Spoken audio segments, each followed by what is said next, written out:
Gente, tudo bem? Então, vamos dando continuidade aqui. Eu vou tentar ser mais breve, mais direto, tá bom? Porque às vezes eu acho que fica falando muito, e como é por vídeo, parece que às vezes fica um pouco mais confuso.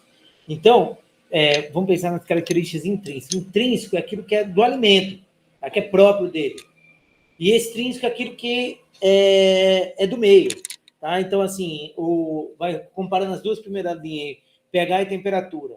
A gente pode colocar a geladeira, pode colocar o limão e o peixe dentro da geladeira, os dois vão estar na mesma temperatura. Então, esse é extrínseco, a gente consegue controlar. O intrínseco seria o quê? O pH. O pH do limão é um, o pH do peixe é outro. Tá? Então, o que é intrínseco é próprio do alimento, que vai variar de acordo com o tipo de alimento. E o extrínseco é aquele que varia de acordo com, no caso dos alimentos, o que a gente está, como a gente está armazenando, como a gente está manipulando, tá? A gente vai ver que eles se interagem. Bom, o pH. pH, gente para medir o pH, acho que você já sabe o que é pH, né? Mas o pH é uma faixa, é uma escala, onde vai de 0 a 14, que a gente utiliza para medir ele. E a gente mede em relação à quantidade de hidrogênio que tá dentro da substância. Então, quanto mais ácido for a substância, maior a quantidade de hidrogênio livre. Quanto mais básica for o alimento, o reagente, a substância, maior a quantidade de OH. Tá? Então, aqui a gente tem alguns exemplos de alimentos ácidos. Acaba que a gente se alimenta bastante mais de alimentos mais ácidos do que de básicos. Né? E para cima, os alimentos básicos. Tem uma coisa que chama atenção, assim, a soda cáustica, não esqueça, a soda cáustica ela não é ácida, né? Porque a ideia é que é só o ácido que derrete. Não, nas duas extremidades a gente tem isso, a produção de radicais. Tá bom? Então, e a faixa do meio é o neutro. Então, se vai de 0 a 14, o neutro é o 7, tá bom? Eu ia falar outras coisas aqui, mas tá. Tá? Bom, então, o que o hidrogênio, tanto que ele influencia? O hidrogênio, o pH. Gente, o pH, porque o que acontece? Assim, a gente já discutiu, acho que até isso na microbiologia. Nos alimentos, gente, não só nos alimentos, né? Mas o pH em si. Os micro-organismos, e a gente também, a gente é muito sensível a variações de pH. Então, porque o que acontece? Se a gente pegar aquelas vias metabólicas que a gente viu, então, o que é uma via metabólica? As reações do nosso organismo acontecem o tempo inteiro. Então, a reação dentro da célula está acontecendo o tempo inteiro. Então, pega uma macromolécula, quebra para moléculas menores para formar uma molécula maior. Então, essas reações, metabolismo é isso, né? É a ação de quebra e construção. Então, catabolismo e anabolismo. E tudo isso ocorre por diversas vias metabólicas. Então, a gente tem as enzimas que vão acelerar esses processos, né? Então, a gente tem um substrato A e B que se juntam para formar o C. Aí, claro, gente, sim, as reações, elas ocorrem por ligações, tá? Por ligações químicas ou rompimento de ligações químicas. E a gente tem uma molécula como hidrogênio no meio dessa reação, ela vai influenciar a reação. Por isso que a gente é tão sensível a essas, e por ser tão sensível, a gente desenvolve uma série de mecanismos para conseguir controlar isso, para o animal não entrar numa acidose metabólica, ou você não entrar numa alcalose. Tá? E o micro-organismo é a mesma coisa, então a gente aumenta a respiração, a gente aumenta a excreção de íons, a gente produz uma série de substâncias tampão. Substância tampão é ela que serve para controlar o pH, ou sequestra o hidrogênio, ou sequestra o CO2, forma água, tá? Então, essa é a ideia da substância tampão. E os micro-organismos, idem. Então, a gente tem uma série de moléculas para manter um pH neutro, para que nosso metabolismo ocorra da maneira adequada. Se eu tenho essa variação grande, eu vou influenciar esse meu metabolismo. E aí o micro-organismo não vai crescer. Certo? Então, os micro-organismos, eles têm uma série de... Porque, assim, o nosso pH... Aqui, imagina que isso aqui é uma bactéria. Então, dentro da célula, a gente tem um pH neutro. Então, a gente utiliza uma série além do tampão, a gente tem uma série de mecanismos que custam energia, que gastam energia bactéria, para controlar esse pH, ou seja, para deixar o pH neutro, tá? Seja excretando hidrogênio, impedindo que entre outras moléculas, e, claro, com esse gasto, impede de crescer, tá? Então, por isso que em pHs, em alimento com pH ácido, O micro-organismo demora... É uma faixa menor de micro-organismo que cresce ali, porque eles são, dependente de micro-organismo, é mais ou menos sensível. Lembra que tem uma faixa, tem uns que crescem mais no pH ácido, outros mais no pH básico, mas na maioria cresce no pH neutro. E, enfim, então, há essa preocupação, esse controle, né, do crescimento do pH e, consequentemente, no alimento ácido, a gente não vai ter esse desenvolvimento, tá?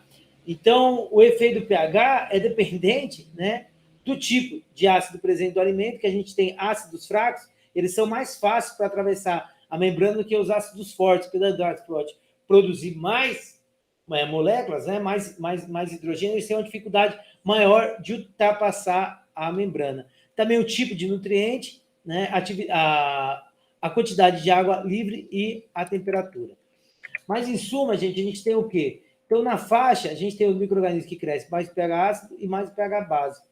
Mas a gente tem que a maioria dos micro-organismos eles vão crescer num pH neutro, tá? E uma coisa que a gente percebe, até quando a gente quer crescer uma bactéria, um fungo no laboratório, a gente acidifica o meio.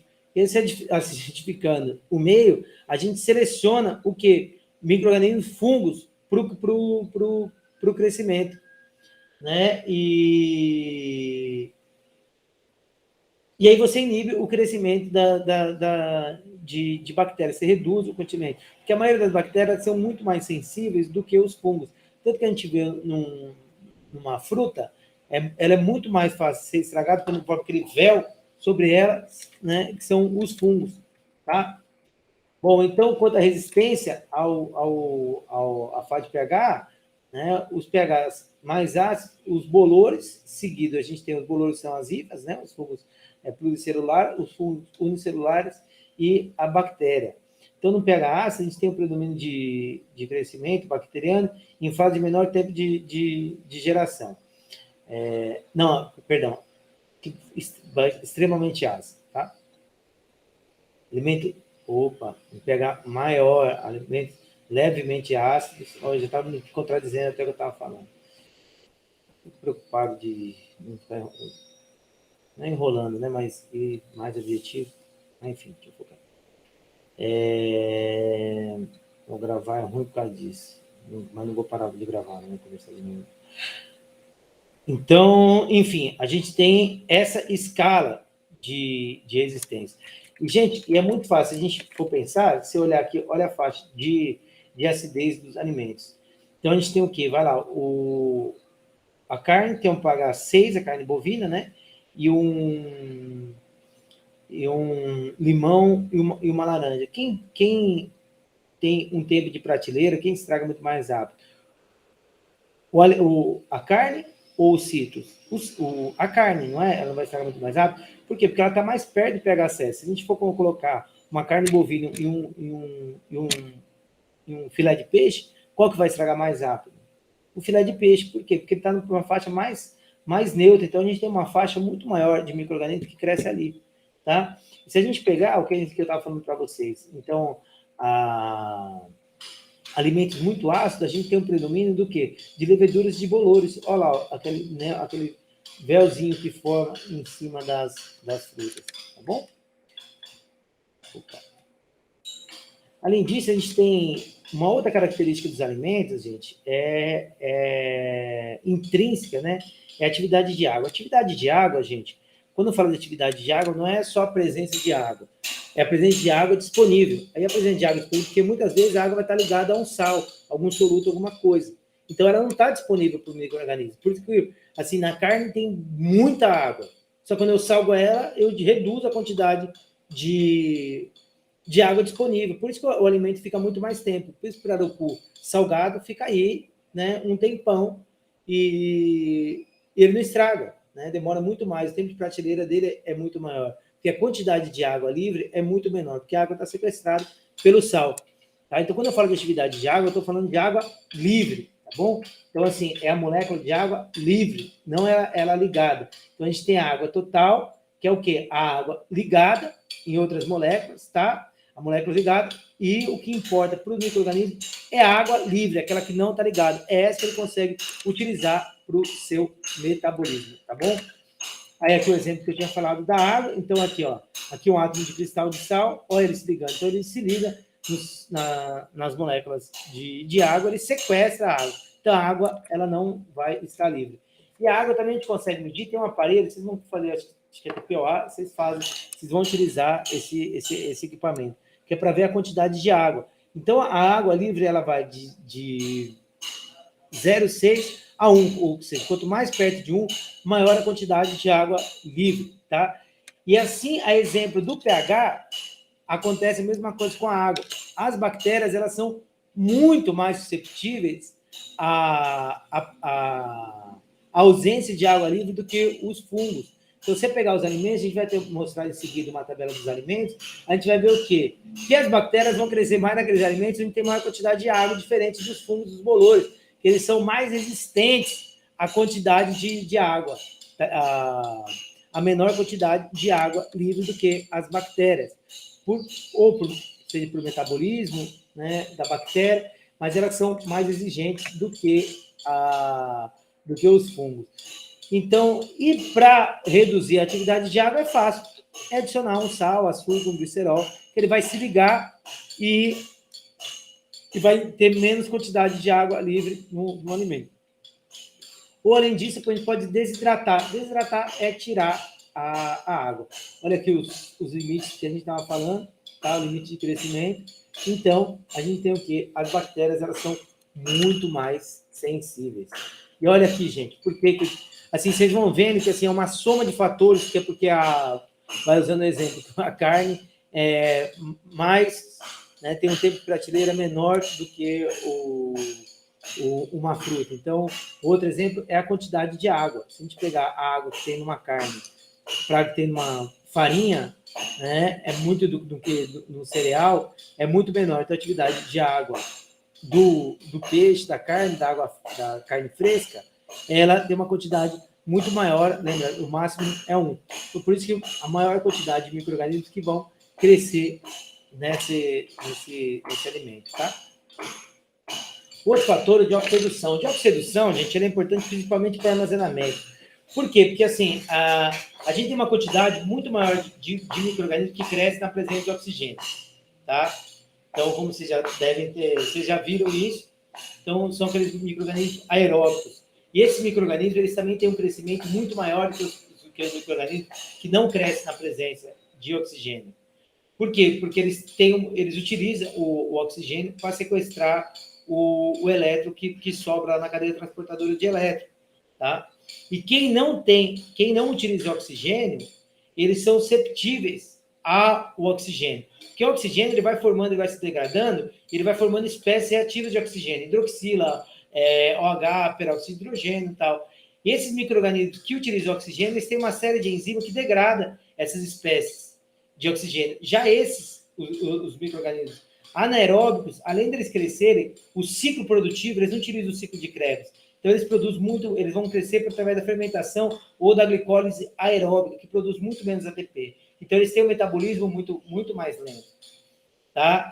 Então, é o que acontece. Além disso, além deles terem um metabolismo mais lento, a presença de oxigênio mata eles, porque eles não têm a enzima para controlar. Então, o alimento que tem maior quantidade de oxigênio, ele mais facilmente ele vai ser degradado por conta que a gente tem uma quantidade maior de micro-organismos que vão utilizar ele. Quando eu tiro a vácuo, que eu tiro o oxigênio, eu reduzo a quantidade de micro-organismos que pode crescer ali. Tá? E, além de tudo, os que podem crescer, ele tem um metabolismo muito menor. Por quê? Por conta do oxigênio. Então, dá para a gente medir também, né, através, né, como se tivesse medido a eletricidade, a gente mede a quantidade de oxigênio. Tá bom? Então, olha lá, ó. Os aeróbicos, anaeróbicos e os facultativos, que vão se multiplicar tanto na presença ou na ausência de oxigênio. Mas, claro, que os aeróbicos, né, eles vão ter um crescimento maior que os anaerobióticos. Os facultativos têm um crescimento maior do que os dois, que inclusive eles conseguem crescer numa faixa muito maior, tá bom? Bom, outra característica, essa daí a gente já até viu, gente, que são as características intrínsecas do alimento, que é o que? Sua composição. Então, no que se refere a necessidades nutricionais, as bactérias são mais exigentes, as gram-positivas são mais que as negativas, e as bactérias são mais exigentes do que os fungos e bolores, tá? Tanto as leveduras quanto os bolores. Então, os micro-organismos, os nutrientes vão ser esses, tanto os macronutrientes, nitrogênio, carbono, oxigênio, hidrogênio, fósforo, nitrogênio. Então, para formar uma proteína, eu preciso de nitrogênio, eu preciso de carboidrato, eu preciso de oxigênio, tá? Um carboidrato, preciso do carboidrato, do oxigênio, do hidrogênio e assim por diante, tá bom? Então, como a gente já havia até comentado na micro geral, a gente precisa tanto dos macro quanto dos micronutrientes. Micronutrientes, sobretudo, eles são utilizados como cofatores das enzimas. Então, eles são fundamentais para o metabolismo acontecer. E lembra, o metabolismo é a soma de todas as reações químicas que estão acontecendo. Então, se não tem eles, as reações não vão acontecer, tá bom? Ou vai acontecer de uma maneira muito, muito mais lenta, certo? E a mesma coisa dos fatores de crescimento, das vitaminas, tá? Dos ácidos fólicos, ácido proteico, tudo bem? Além disso, gente, quanto aos nutrientes, além dos nutrientes, eu tenho a constituição dos alimentos. Então, o que significa? Né? Além da quantidade de água, um cereal tem uma pequena quantidade de água e ele também tem uma casca. A fruta, mesma coisa, né? Ela tem a casca, apesar de ter maior quantidade de atividade de água. E além disso, além dos constituintes, né, dos constituintes microbianos, a gente tem não só as cascas como a estrutura, mas também a gente tem as moléculas antimicrobianas. Então, a gente tem até o pessoal toma alho quando você está resfriado, cravo. Então, essas moléculas, eles têm algumas substâncias que têm um efeito antimicrobiano. Então, a presença desses inibe o crescimento microbiano, tá? Então, são substâncias que eles vão ter um papel no controle do micro-organismo. É por isso, gente, inclusive, assim, a gente tem isso não só fruta em vegetais, como também nos alimentos de origem animal. No ovo, a gente tem o ferro transferrina, que vai sequestrar o ferro. E lembra, o ferro é fundamental para o metabolismo. Se eu sequestro ele, o micro-organismo tem mais dificuldade de crescer. Lisozima, que são enzimas com capacidade antimicrobiana, tá? Além de outras proteases que vão quebrar moléculas, né, estruturas da parede microbiana, a lactoferrina, alguns têm imunoglobulinas, que são anticorpos, a presença do pH. Então, alguns constituintes antimicrobianos, eles estão presentes no alimento, eles inibem o crescimento. É claro, gente, que essa quantidade é finita, né? Então, se eu coloco uma grande carga de micro-organismo, a quantidade de lisozima que eu tenho não é suficiente. Até porque ela tem um tempo, né? Ela não consegue quebrar 1 milhão ao mesmo tempo. Então, claro, a quantidade é muito maior do que a presente. Anticorpo. O anticorpo tem uma quantidade X, né? Ele não vai estar mais. O alimento já não está mais animal, ele não está mais produzindo. Então, se eu tenho muito micro-organismo ali, os anticorpos vão se ligar, vai acabar os anticorpos, nada vai acontecer. Por quê? Porque eu tenho muito micro-organismo ali, a quantidade de anticorpo é finita, tá? Mas como eu falei para vocês, né? Tá, no caso, as estruturas, então, a presença, né, de casca, né, também os alimentos em casca é uma mecanismo de proteção maior, a presença da microbiota, então eu pego os próprios micro-organismos, né, que possam vir a deteriorar causar a deteriorização do alimento, eles conseguem, alguns são benéficos, conseguem, além de produzir um novo alimento, mas também inibir o crescimento, tá? Já estou lutando aqui, concorrendo com a manutenção, eu vou parar agora, eu vou enviar mais as aulas de hoje, já tá bom? Tá? E eu vou postar no YouTube para vocês. Obrigadão, gente.